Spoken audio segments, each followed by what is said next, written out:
What's going on, everybody? It's Vic Jr. here, views from the 22. Just following up on my week 3 blog, talking about the Eagles offense to start here. Also, check out our podcast. It was Mo Schefter and I, Eagles Eyed View.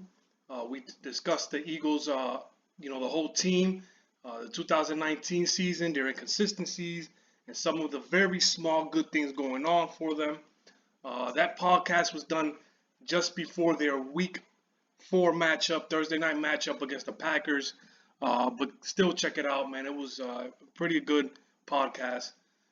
Here, I'm in their week 3 matchup against the Lions. So, again, some inconsistencies from this football team, uh, especially offensively, where in 2017, their Super Bowl run, it was an impressive, everything went well for them in 2017. But since then, there's been a lot of inconsistencies. Carson Wentz has gotten a lot of blame because of it. But you watch the film. This is why we like to watch the film and we like to show the proof, man, because this kid is really, really a darn good quarterback, a darn good player. First and foremost, I'm going to start here in their second drive. We got here a 3rd and 2. And then I'm going to discuss this 36 plays a couple plays later. So first, let's go to this 3rd and 2. It could be nitpicking, however you want to call it. But I just feel like in this play, you got Lane Johnson, who is one of the best right tackles in football. He can play left tackle for anybody, any team in the NFL. But he has shown some inconsistencies with his blocking. And in this play, I don't know if he's hurt or anything like that, but in this play, he could have done a better job taking out the safety. And Miles Sanders, even though he had a 9-yard run, he gets caught. But as you can see, Lane Johnson, he helps out here to the right a little bit. And then he goes on to the second level and just completely whiffs on this tackle or on this block. Miles Sanders could have easily scored on this play. But he gets a 9-yard run, a 9-yard carry, which is fine. He could have easily scored. Now we go to this play here. Again, we talk about how we talked about on the podcast, and I talked about on my on the blog, and how Carson Wentz is just really the heart and soul of this football team, man. And as much as we would like not to see him running too much, it's just you can't take the effort, you can't take the passion, you can't take the heart away from this kid, man. He just seems to be the one that's the most passionate on this team. Playing with the most effort because everybody else does not seem to be at the same level. Everybody's covered here. He sees a small opening, and I mean he gets hit almost similarly the same way he got hit in that Rams playoff game that took him out for the rest of that 2017 run that he had, where he tore his knee. Just again, this is just highlighting his effort, highlighting the passion that he plays with. And how everybody else around him is just not at that level. Now in this next play here, we're in the second quarter, 2nd and 7. There's a lot of things going on in this play. So pay attention carefully. There's several things going on with the offensive line, with their all-pro tight end, Zach Ertz.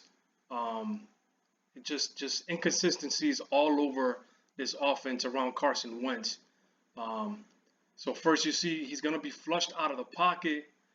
He's going to try to throw it up and see if it gets Miles Sanders, who, by the way, I feel like even though I really liked him coming out of Penn State, I think he can be a very special player for the Eagles. It just seems like they're running him down our throats right now. Talked about it in a podcast. It just seems like they're featuring him a little too much. And as you can see in their Week 4 matchup against the Packers, Jordan Howard just gave them a different flow to the game. He provides a little bit more power, and he was able to help the Eagles pull out that win. But first, let's take a look at Zach Ertz here. He is number 86 right here. All right, so he's an inline tight end. And I talked about in the podcast how I just feel like, as talented as he is, as fast as he is easily taken off his routes and stuff like that. Here he tries to run an in route, they double team him, okay? So he got pushed around a little bit. Plus he's being double teamed, okay? And that's one of Carson Wentz's favorite weapons, to try to get these first downs and stuff like that. But since Zach Ertz being one of the most important players, one of the better receivers for the Eagles, he will be double teamed, and he will be pushed around a lot. So as you can see here, that's what happens. Um, and I felt like I talked about in the podcast. I feel like the Eagles should use him a little bit more outside, kind of like what the Patriots do with their tight ends. The Rams do with their tight ends, not to a certain extent. Many other teams use their tight ends as joker tight ends, meaning they move them around to put them in better positions to make plays. And I think that the Eagles can do that with Zach Ertz. Now, the next thing we're going to look at here, it's going to be from the end zone view, is the inconsistencies again with the offensive line. So you got here Jason Kelce here in the middle. Jason Kelce was probably the best tight end, the best center in 2017 in the whole league. I mean, the way he was blocking, the way he was getting out in space and their zone runs and things like that, it was incredible. Here on this play, you got him at center. You got their their left guard, his name is escaping me right now. But they're gonna double team here, number 91, the 3 technique. And all of a sudden, they're just going to split and let him go. And that pushes Carson out of the pocket. Like, they just stop blocking to go help, in other assignments, basically assuming that, as you can see, the left guard thinks that Kelce has him, and Kelce thinks that the left guard has him, and 91 has a clear path to Carson Wentz. And then now all of a sudden you got people just standing around. This is not the first time I've seen it happen. It happened a lot throughout this game. There's actually a meme going around with the offensive line just standing around and Carson Wentz getting crushed. It actually happened in the Packers game a couple times. So, and to me, again, this is a reflection of the coaching. They assuming that Carson let the ball go immediately, which, it would be ideal for this offense right now for him to get the ball out quickly. But they're just not getting open, and the coaches are just not helping the receivers get open, and the offensive line is just not sustaining or keeping their blocks like I've shown in 2 plays here.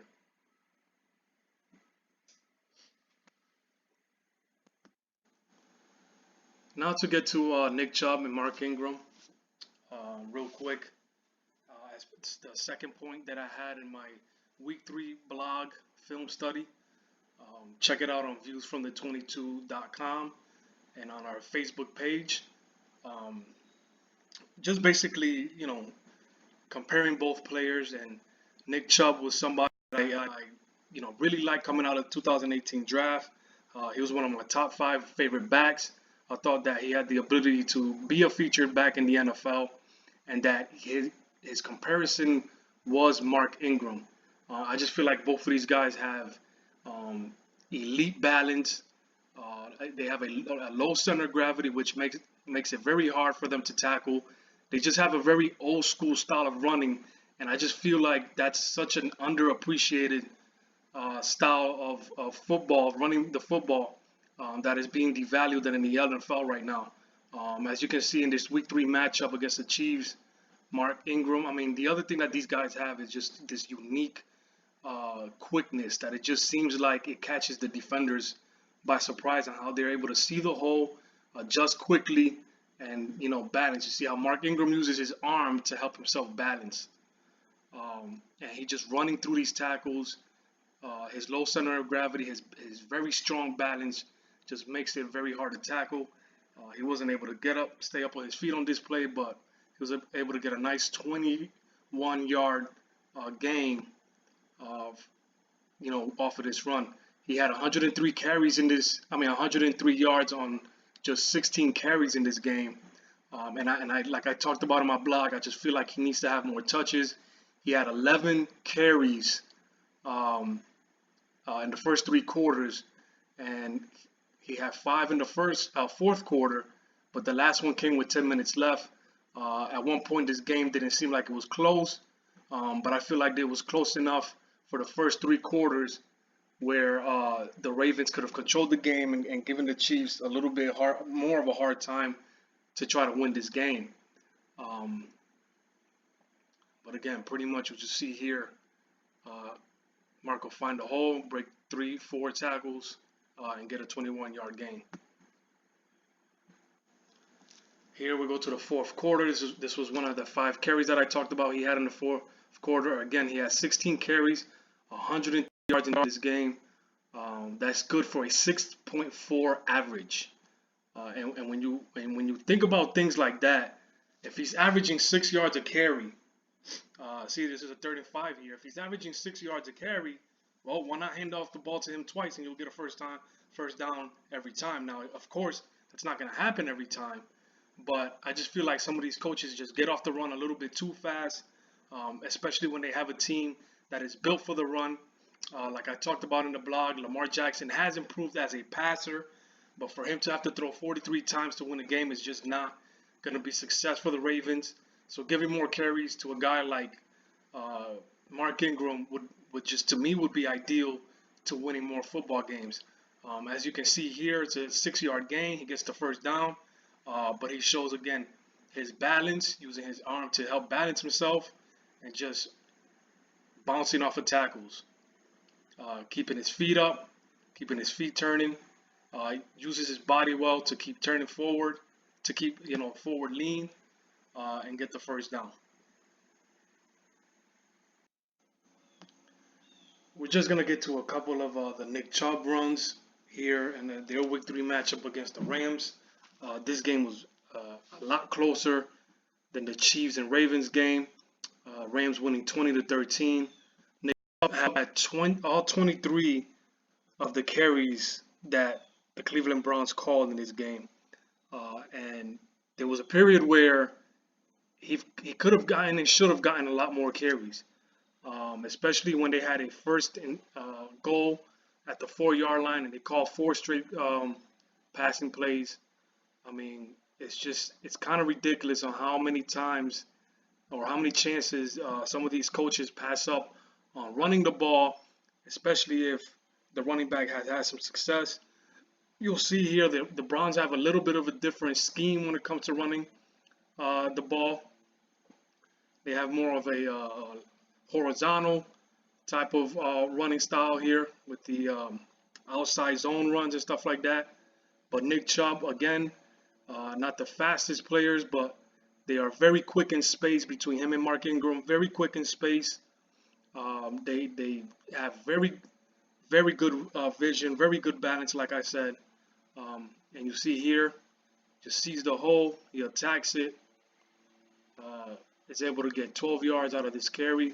There wasn't many carries where he had a lot of contact, but he has shown the ability to break a lot of tackles and keep his balance and gain extra yardage. Just 2 more plays here with Nick Chubb showing some of his, again, like I spoke about, between him and Mark Ingram. Very quick twitch type running backs. They're not the fastest, of course, but they have very good quickness to the hole. Very decisive. You'll see here he'll have a little bit of show a little bit of patience behind his guards, number 75 Bitonio. Basically, again, like I said, just showing the quickness and showing the type of talent that these guys have and what they bring for their football team. Again, just these teams, especially the Browns now, with the way they're struggling more than many other teams in blocking, pass blocking specifically, especially at the tackle position, and helping Baker progress throughout the season, throughout his career. They need to just, Freddie Kitchens and these guys just need to run the ball more. Here you'll see Nick Chubb turn almost what could have been a loss to a 2 yard gain and stuff like that. Showing some good balance, showing some good quickness. Um, like I said, man, just showing the comparison between these two players and how I feel like they can uh, help their respective football teams win some games if they got more touches and more carries overall. Um, Look out for their game. It's got the Ravens and the Browns in Week 4. Should be an exciting game to watch both of these running backs go at it. Again, thanks for listening. It's Views from the 22. Vic Jr. I'm out.